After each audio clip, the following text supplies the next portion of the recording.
आम्हाला आमच्या घरच्या शेजारीच खूप सारी अळंबी भेटली. आम्ही थोडी अळंबी काढली आणि जे लहान कळी होते त्याचे सोडून दिले संध्याकाळी काढण्यासाठी. खूप जास्त पाऊस पडला आणि त्याच्यानंतर ऊन पडलं की अळंबी उगतात. खूप क्वचित अशी भेटणारी ही रानभाजी आहे.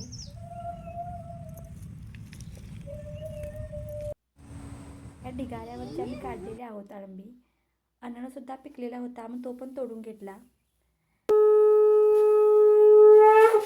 पहिलं फळ स्वामींच्या चरणी आम्ही ठेवलो आणि परत आम्ही संध्याकाळी जी सोडलेली होती सकाळच्या वेळेत अळंबी ती तोडण्यासाठी परत गेलो. खूप सारी अशी आम्हाला अळंबी भेटलेली आहेत. ही बघा, भिंतीला लागून सुद्धा अशी अगदी आलेली.